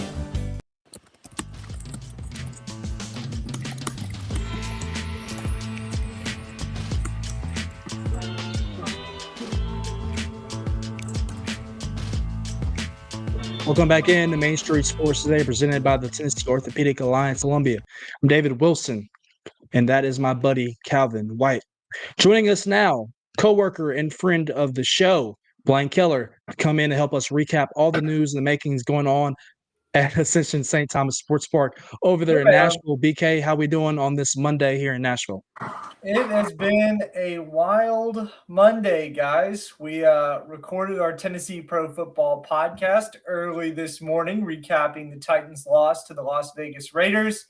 My intro was that Brian Callahan is still coaching football games on October 13th, and James Franklin is not. Well, now neither of them are. So what a wild, wacky Monday it's been. I know. I said that exact statement in our opening. It's not Wednesday, which is our normal wild and wacky Wednesday, but it feels like it here on a Monday as Calvin and I are filling in for Wade and Mo. And, Blaine, you kind of mentioned, just to get right into it, it feels like there was some proverbial writing on the wall for this. We feel like it could happen any moment. It's kind of awkward and, kind of ironic, I'll say, that it happened before Mike Vrabel comes to town this Sunday with the New England Patriots. Seems like they got ahead of this. But just really quickly, just give us kind of your first thoughts when you heard the news that Brian Callahan had been let go. That's one way of looking at it, is that maybe the Titans were trying to avoid any embarrassment that would come from Mike Vrabel embarrassing the Titans at Nissan Stadium. The other thought is what's been reported from some national outlets as we still await some press conferences and some official statements from the Titans brass, was that Brian Callahan seemed to have the vote of confidence from the organization internally to finish out the season. There were thoughts they considered it after week 4, and they said, no, according to these reports, no, we're going to stick with Brian Callahan throughout the year. What was the tipping point? Apparently just the fact that the team did not show continued growth. And if you've watched the last 2 games and you take out the fourth quarter against Arizona, that's certainly the case. This team has not gotten better through 6 weeks of the season. Blaine, ever since Brian Callahan took over as head coach, I think that if anybody listened to any of our shows or any show just whatsoever across the country, I think the one word that people have used the most to describe the Titans is dysfunctional. And, over the last couple of years, I saw our friend, coworker, and Titan insider, Terry McCormick, tweet this out. Over the last 4 years, there have been 4 people inside the Titans, coaching staff and front office fired. Mike Vrabel, Brian Callahan, John Robinson, Rand Carthon. And even this morning when they fired Brian Callahan, there was no interim head coach immediately announced.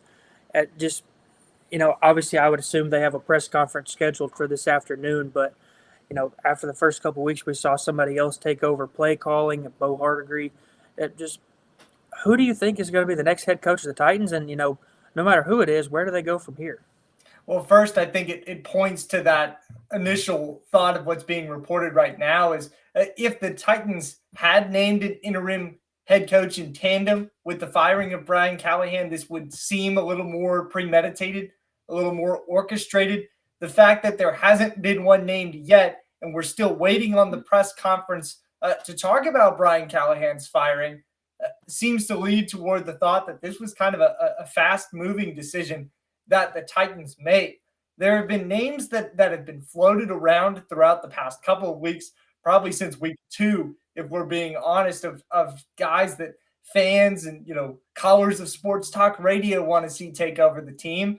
John Bones Fossil, the special teams coordinator, has done a renaissance a little bit with that special teams unit. Chim Dike, one of the promising bright spots on this team, named AFC Special Teams Player of the Week 2 weeks ago in Arizona. That's just a sign of how much better this much maligned unit has gotten. And Bones Fossil has been an interim head coach before. So there's some thoughts that maybe he takes over that role. There's also thoughts that Denard Wilson could take over that role. Mike McCoy, who's more of an assistant's role over the grand scheme of the coaching staff, could also be on the table. Those are a few names that have floated around.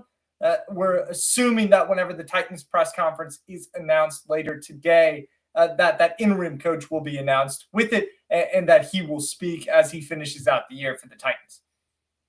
Well, it's just kind of crazy that we find, and I guess the Titans find themselves in this situation. You think about going back to last year. Obviously, Rand Carthon gets fired. They bring in Mike Berganzi over from Kansas City.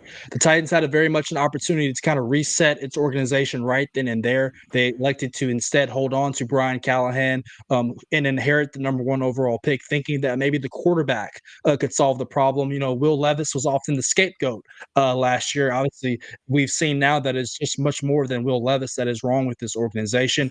We kind of mentioned it in the opening, just the head coaches that have inherited a top 5 pick or a number one overall pick. You think about Bryce Young in Carolina. Frank Wright has been let go. Urban Meyer with Trevor Lawrence down in Jacksonville.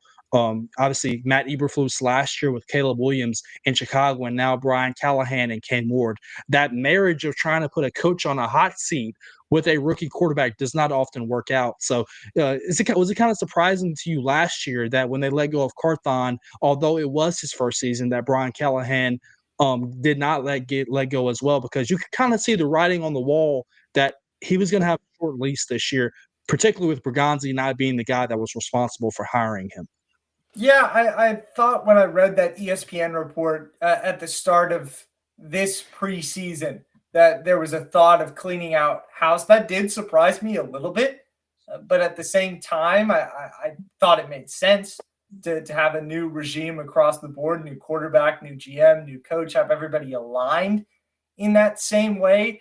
I think Brian Callahan got a second season, got a leash because Will Levis was such a scapegoat, like we talked about a second ago, that you could point to these boneheaded plays that Will Levis would make and say, well, that's the solution. So long as they get a new quarterback, everything will change. And there's this history to prove that too, right? Jaden Daniels had a resurgence for Washington, turned them into a competitor overnight, and that's been the case around the league. Number one quarterbacks can elevate teams that are struggling. And I think the Titans thought that we've got an offensive guy who's been with Joe Burrow, who's been with the best quarterbacks around. Can he develop this guy and then in tandem, those two elevate our team? It never really panned out, and truthfully still hasn't panned out for Cam Ward. You're still waiting for that number one overall experience to show through in his rookie season. Blaine, talking long term, what do you think this does in terms of Cam Ward's development? You know, he's a rookie quarterback. The head coach, relinquished play calling duties 3 weeks into the season. So 4 weeks into his rookie season, he was already on his second play caller. And, next year he's going to have a new play caller, and the roster around him is one of the worst in the NFL. So what do you think this does long term in terms of Cam Ward developing as an NFL quarterback? The optimist in me, as somebody who covers this team, I would hope maybe it helps him. There's obviously a challenge there in learning a new playbook and kind of restarting after your first season and all of the dysfunction and change that's happening in midst of his rookie year. But there's a chance that he gets a pretty darn good play caller, a pretty good offensive coordinator that comes in, certainly better than what's in there right now, right? Mike McDaniel is on the chopping block in Miami. Things have not panned out for him as a head coach, but he is a darn good offensive play caller and a very good offensive coordinator, somebody that the Titans could seriously consider at that position. And that's somebody that can develop a quarterback maybe better than what Bo Hardegree or Nick Foles or Brian Callahan have shown to be able to do. Again, that might be the optimist in me, hoping that there's still a chance to salvage what has been a rough start to a career for Cam Ward. But maybe it turns out on the bright side that they get the right people in. That's the biggest thing, guys, is that the front office, the organization has not been able to bring in the right guy. And when they did, they let him go, and we're going to see that on Sunday when Mike Vrabel comes to town. But since then, before then, the Titans do not have a track record of bringing in the right guys. But if they do, they can still create something special for Cam Ward based on some of the things we've seen, some of the flashes, just not enough so far. Yeah, Blaine, I want to dive into yesterday's action in Las Vegas. Obviously, the Titans fall to the Raiders 20-10. You necessarily can't blame the defense for the way they performed yesterday. I think you could be very admirable of that group. Obviously, they got a short field on one of 2 fumbles that Cam Ward lost. He also threw an interception and was sacked 6 times in this matchup. Cam Ward, 26 of 38 passing for 222 yards. He also threw a touchdown in the fourth quarter. The Titans' first points, though, Blaine, came with 106 left remaining in the third quarter. So obviously they were shut out through the first 2 quarters and almost a third. Just not enough offense. We saw this in Houston as well, just their offense with the play calling change, with Bo Hardegree not being able to piece things together. Obviously, they lost Calvin Ridley. I'm sure you're about to get into in the second quarter with the hamstring injury, but can you even put your thumb on what went wrong for that offense yesterday in Sin City? Yeah, this is something we talked about on our podcast this morning because we didn't know that Brian Callahan was getting canned today. We thought that tempo is really the key to unlocking a little bit of this offense. The front office, when they drafted Cam Ward, they drafted guys like Chim DK, like Alec Iomanner, like Gunnar Helm, rookies who played in faster offenses. Cam Ward, of course, being the prime example of that, but had guys that did that as well. Florida had a good offense that ran with tempo at times. Stanford was up there in the rankings. So you have these rookies that you draft to create things to complement Cam Ward and his offensive abilities. Then you go out there and you just stick to the style that Brian Callahan has always done. And lo and behold, big surprise here, it didn't work. So whether it's Bo Hardegree, whether it's Brian Callahan, what Terry and I discussed this morning was that the Titans should, for the rest of this season, especially now, play with tempo, play with speed, let Cam Ward get to work in a faster offense, and just go ahead and toy with that and see how that works. It's better than what you've got going right now.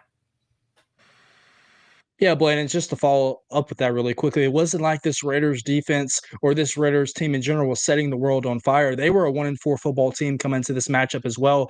They had allowed at least 40 points in 2 of their last 3 games, and you come out there and absolutely look kind of discombobulated and not ready to go. And Jeffrey Simmons and Cam Ward both said this in the press conference yesterday. I'm sure you and Terry both heard this.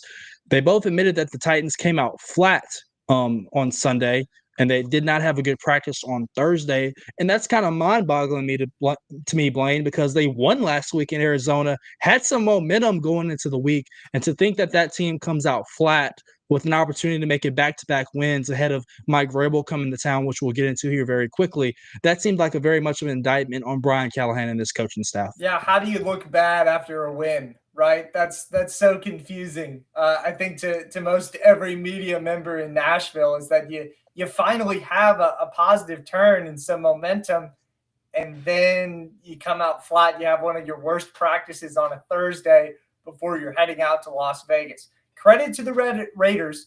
Max Crosby's a pristine player, up there with Jeffrey Simmons for one of the top defensive linemen in the league. He gave J.C. Latham fits yesterday.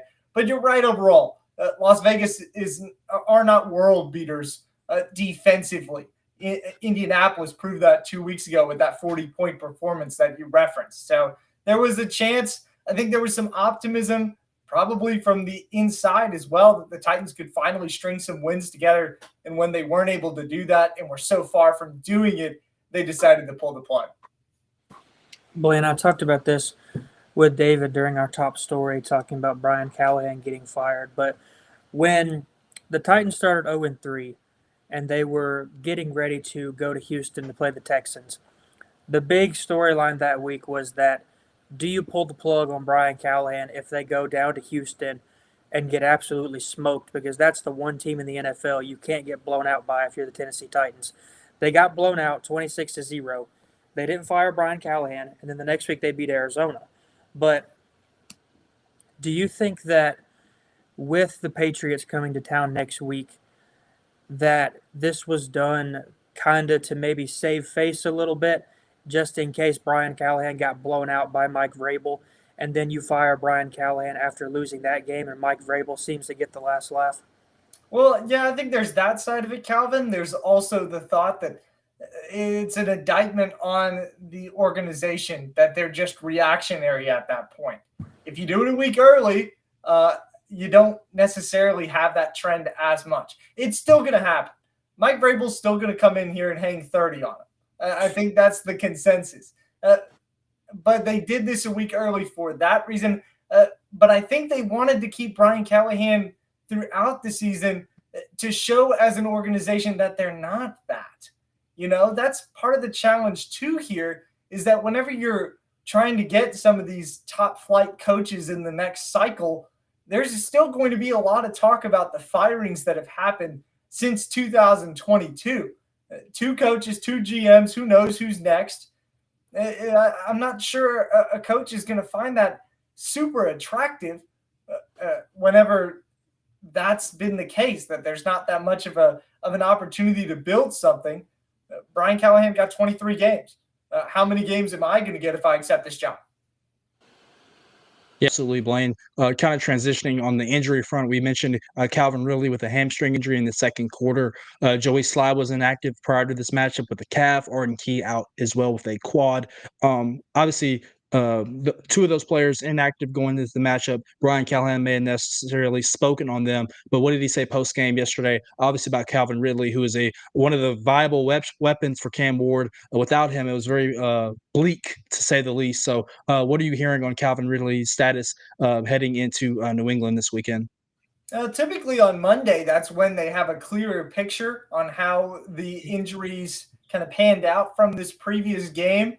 Not sure if we're going to be hearing about that today, because there's a lot to discuss. I don't know if anybody's going to waste a question on. So how's Calvin Ridley doing to the interim coach there? But Femi Oladejo also suffered a calf injury. That was a blow to that defensive line as well. If you watch the broadcast, Calvin had a pretty significant wrap around that hamstring.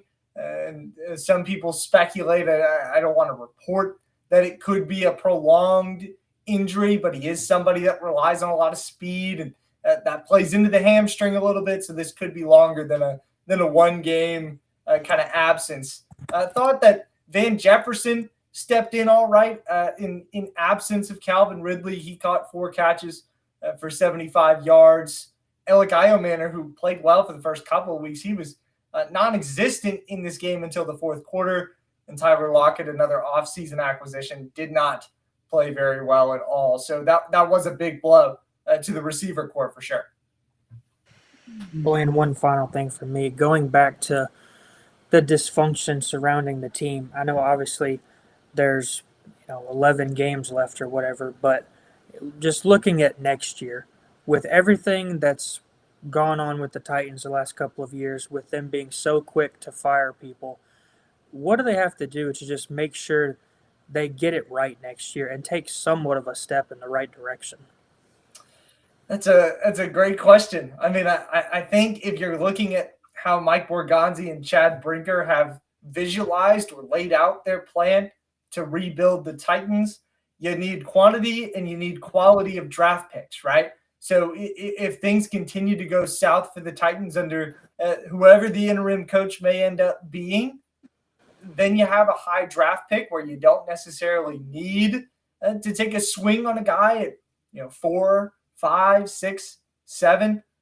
And maybe one of these guys, one of these teams fall in love with one of the quarterbacks in this draft, and they need to make a move up. If you trade down, you get the opportunity to pick up a lot of picks in the top 100, which is what this organization has preached a lot in the year that Mike Borgonzi has been here. If you can pick up picks in the top 100, then you can start to revitalize the positions of need, right? You still need, I think, some corner help. You definitely need to draft another receiver. Running back does not look great. I don't know how much longer Tony Pollard's going to be able to give you semi-consistent performances. And then you need just a lot of help on the back end defensively. You need some depth all across the board on this team. So if you're asking the immediate fix for the Titans, it's getting a high pick, trading out of that pick, compiling some assets, and then picking up a few strong swings, which all of that sounds easy, right? But it hasn't been for this team in years and years and years. They've had trouble doing all of those things combined. Yeah, Blaine, obviously going into this week now, the Titans have to transition with an interim head coach. And obviously a matchup is waiting this Sunday at Nissan Stadium, the return of Mike Vrabel and the New England Patriots to Nissan Stadium. The Patriots are 4-2 on their season. They've won 3 consecutive games. They've looked really good. Obviously, it feels like Drake May, who's a second-year quarterback, has taken that next step. Obviously looked really good this past weekend against the Saints. Could say he kind of outdueled Josh Allen in the end in Sunday Night Football 2 weeks ago in Buffalo. So I guess what's some storylines that you're looking forward to this weekend? Obviously, they're going to be galore with Mike Vrabel coming back to town. And Titans fans have been quick to forget, maybe the last year and a half of his tenure, but they do remember the glory days. So what are you looking forward to this weekend when Braves comes back to town? I'm really looking to see how the Titans recognize Mike Vrabel. This coaching change also kind of dampens all of that. I think that maybe reason that they made this move is that people will be less focused on Mike Vrabel coming back, and now will be more focused on the interim coach that's making his debut. I'm interested to see if the PA announcer, if the guys around the stadium even acknowledge that Mike Vrabel is the coach. Because if they do, Titans fans are going to give a pretty raucous welcome back to him, considering how things have gotten worse since he left. Thinking this morning before 11 o'clock, I was thinking that my plan for coverage would be following Mike Vrabel throughout, watching from the press box, attending that press conference, and writing something there. Now that's kind of completely changed. And again, that's a Titans PR move that I think kind of coincides with this decision, is that people will be less focused on Mike Vrabel coming back now. It'll be more of a footnote to the debut of an interim coach. Blaine Keller, North Central Regional Sports Editor for Main Street Preps, pitch hitting for us today for the Queen as she handles her duties over at Ascension St. Thomas Sports Park. Blaine, we really do appreciate you filling in on late notice. We hope you watch a little baseball this afternoon and enjoy the rest of your Monday. Absolutely, guys. I'll be back here tomorrow, it seems, and excited to. I won't be singing "Happy Birthday" to David Wilson. He asked me to.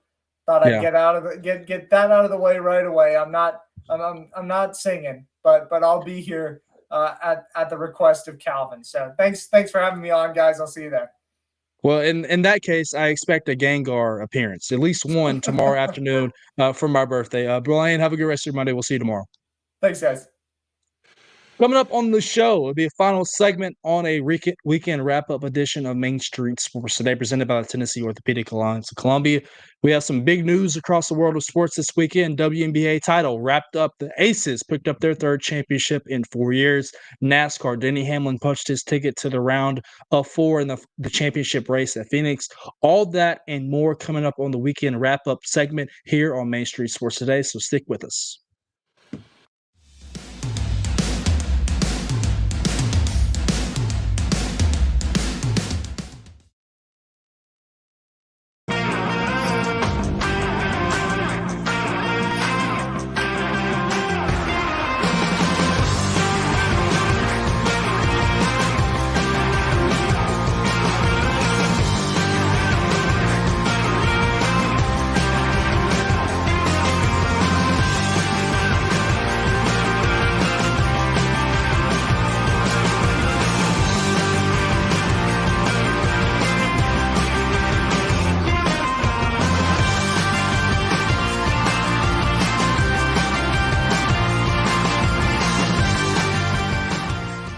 Being in Tennessee, we wanted to try to keep it as local as possible, so we have an entire section of our menu that is just dedicated to local whiskeys like Uncle Nearest, Jack Daniels, of course, George Dickel, Nelson Brothers, Greenbrier whiskey, and all of our taps are all local.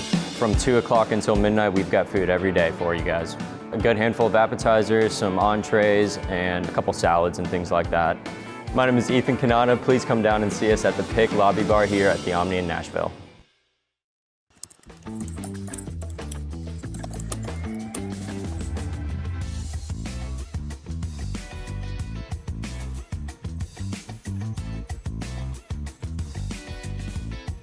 Final segment on a Monday. Welcome back into the weekend wrap-up edition of Main Street Sports Today, presented by the Tennessee Orthopedic Alliance of Columbia.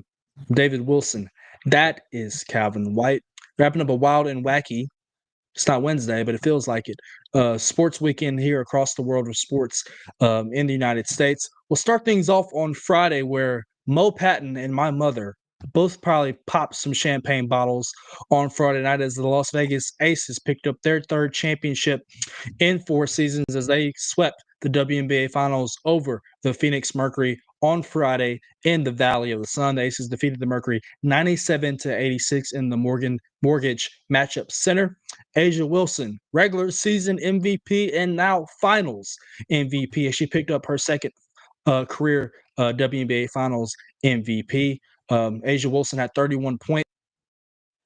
And Chelsea Gray and Jackie Young each had 18 points respectively in this matchup. Wilson said post-game, God is good. I've always said he's been working on this team from the jump, and for us to be able to celebrate this is truly special. We worked our butts off to get to this point. Obviously, Calvin, the Aces went on that magical run to close the regular season, that long winning streak that vaulted them to the number 2 seed in the WNBA playoffs. Obviously, the Minnesota Lynx were the number 1 seed heading into the postseason. They lost Phoenix Mercury in the WNBA semifinals, and it was the Aces taking care of the Mercury in the first ever 7-game series in WNBA Finals history. It was a straight sweep, a royal flush maybe for Vegas, considering Sin City terms. So the Aces get it done, and Becky Hammond and the crew lift the hardware yet again. Yeah, the Aces started, I think it was something like 14-14 this year, and then they went on that 15-16 game winning streak to really set themselves up for good playoff position, got that number 2 seed, and really just cruised throughout the playoffs except for their series against the Indiana Fever. But,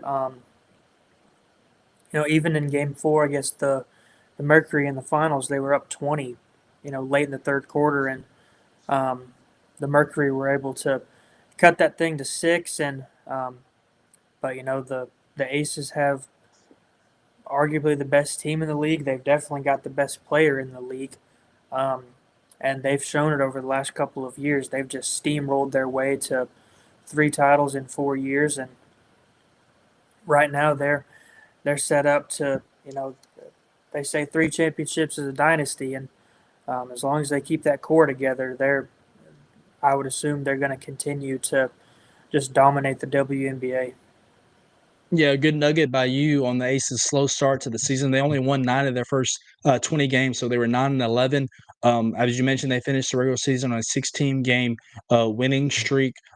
Just a phenomenal job by this crew. Obviously, Las Vegas won back-to-back titles in 2022 and 2023. They lost in the semifinals of the playoffs last year to the eventual WNBA champion New York Liberty. Obviously, this team, when you mentioned Asia Wilson, Chelsea Gray, Jackie Young, Becky Hammond, like they've been there and they've done that before, and they are on the mountain, atop the mountaintop yet again. So Asia Wilson, as she hit that shot in Game 3 at the near buzzer to help give them a 3-0 lead. She's just that girl, and Mo Patton would attest to that as well. Moving on really quickly as we fly through the world of sports, as my screen refreshed. This came out on Thursday, I believe. Obviously, no show on Friday. This is in the world of the NBA, excuse me, as we transition from the W to the NBA. And this is about Los Angeles Lakers, obviously star and future Hall of Famer, one of the best ever to do it. LeBron James, who's entering his NBA record 23rd season, he will be sidelined for at least 3 to 4 weeks due to the sciatica on his right side. This will mark the first time in his career that he will miss a season opener. Reports surfaced last week that he's dealing with a nerve irritation in his glute and will likely miss the entire NBA. The hope was that the 40-year-old would be able to suit up for opener, but that is not the case. Last year, he averaged 24.4 points and 7.8 rebounds and 8.2 assists last year. Obviously, he's the NBA's all-time leading scorer. He opted into $0.6 million player option to remain with the Lakers head coach JJ Redick and now new superstar Luka Doncic this season. But this is going to be a blow Calvin, obviously the Lakers better records in the Western Conference last year, but it's a very much deep league. And although LeBron is his 40s, he's still one of the best players in the game. And so being without him for a extended period of time might cause the Lakers to fall behind in the Western Conference standings to start the season.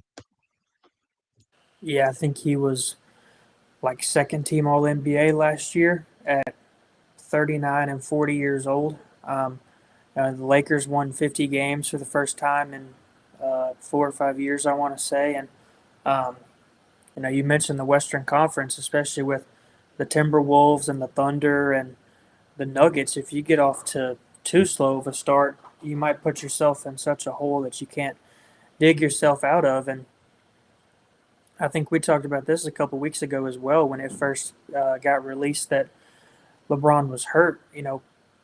His whole or most of his career, he had never had any kind of significant injury that caused him to miss extended stretches of time, except for the last couple of years. And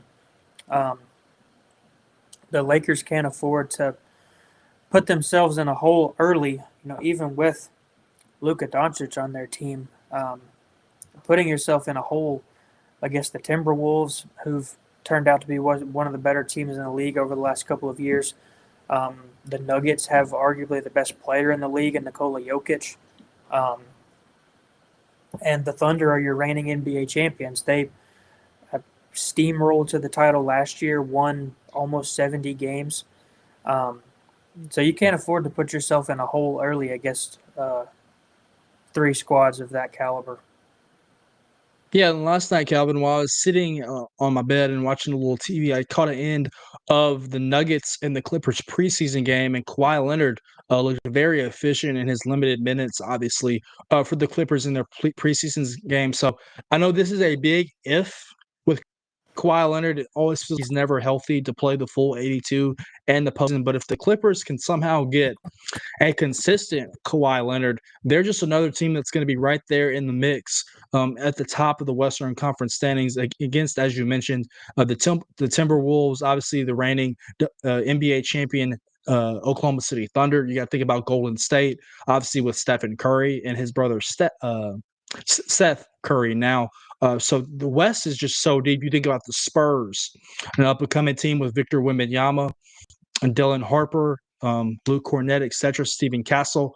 So the NBA, and particularly in that Western Conference, is really deep. It feels like compared to the Eastern Conference, which feels like it's Cleveland. It would be Boston if they had a Jason Tatum that was healthy. Still probably will be Boston, and obviously New York. And it just feels like there's a gap per se in the Western Conference. It does not feel like that it is a gap, and it is an absolute battle night after night. We mentioned in the MLB that Padres manager Mike Shildt retired this morning. That was announced after 2 seasons with the team. Obviously, there were several other managerial openings across Major League Baseball. Our Braves, the A, still looking for their new manager. Obviously, the Orioles are looking for a new manager. Several teams, the lone opening, the Angels, who we'll get into in a minute, also looking for a new manager. The lone team that is announced its next manager is the Texas Rangers, who moved Skip Schumacher down from their front office. But there is a report, and this is coming from CBS Sports, that former Cardinals first baseman, future Hall of Famer, and obviously Angels first baseman as well, Albert Pujols is in discussions with the Angels to potentially be their next manager. This is also coming from The Athletic. No deal is imminent at this moment, but those talks are starting to heat up between Pujols and general manager Perry Manassian. The Angels announced right after the regular season that they would not have former manager Ron Washington nor interim skipper Ray Montgomery return to the season in 2026. Obviously, Washington underwent quadruple bypass surgery earlier in the season that forced Montgomery into the real seat. Obviously, Albert has some managerial experience. He has managed in the Dominican Winter League last year, Dominican Republic's manager in the World Baseball Classic. He is 45 years old and obviously one of the beloved, best players in baseball history in recent memory. He has spent 22 seasons in the MLB, hit 296 with 703 103 home runs. It had 101.2 wins above replacement, an 11-time All-Star and 3-time Most Valuable Player, a 2-time Gold Glove Award winner, and a 2-time World Series champion. So the accolades speak for themselves. Robert Pujols, Calvin, but the opportunity to have him step in potentially a manager's seat in the Angels, it definitely feels like it can make sense. Yeah, I think he's obviously got the baseball IQ to do it. He's got the perspective of a player that's not too far removed from the game himself. I just, I think people are always skeptical of moves like this when teams go and hire managers that, aren't too far removed from playing. We kind of saw this with when the Cubs hired David Ross. All the conversations were, how would he separate himself from being their friend and being their manager? And the experiment with David Ross in Chicago didn't last very long.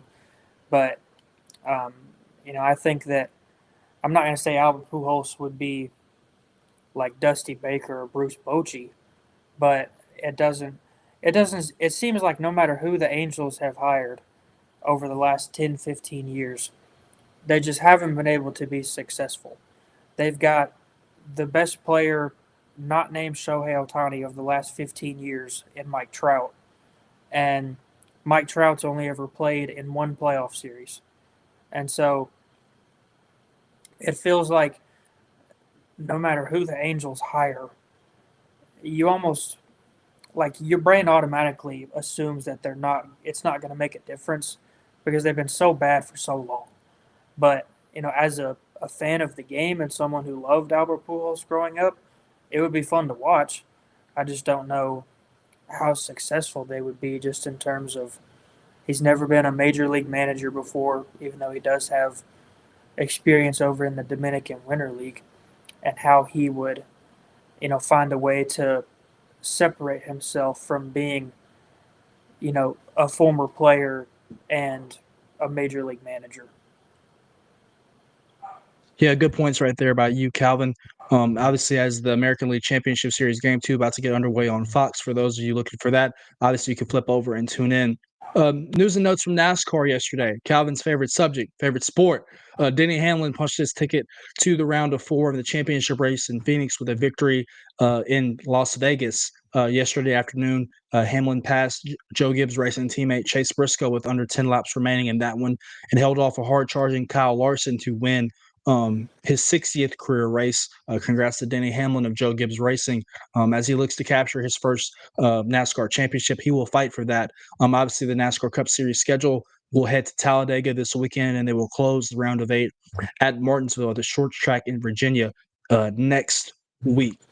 We mentioned the Predators. They got their season started last week with the victory over Columbus in their home opener at Bridgestone Arena. They lost to the Utah Mammoth in overtime on Saturday.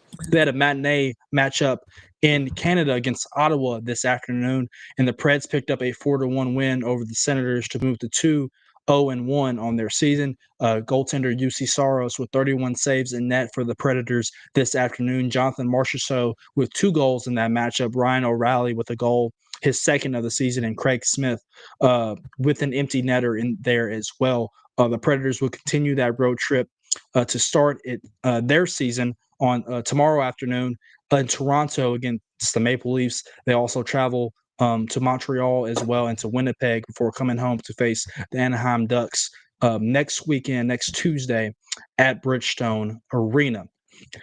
That'll do it on this weekend wrap-up edition of Main Street Sports Today, presented by the Tennessee Orthopedic Alliance of Columbia. Thank you again, Calvin, for helping fill in for Mo and Wade this afternoon. Coming up on the show, Calvin, he will be out covering some volleyball at White House Heritage, right? Yeah, White House Heritage. They won their district tournament last week, beat Westmoreland in the championship game, so they're going to start their region tournament tomorrow. The opponent is blanking me at the moment, but with a win, they're going to guarantee themselves a sectional game and play for a chance to go to the state tournament. That's where Calvin will be tomorrow afternoon. We'll be back with you tomorrow with BLAINE KELLAR. Have a nice and smooth, uneventful show. Looking forward to that. I'll be at Hillsboro tonight for some volleyball as well. Green Hill playing in their region tournament as well. We got a good show for you tomorrow. We look forward to having you guys back. We'll see you then. Have a great rest of your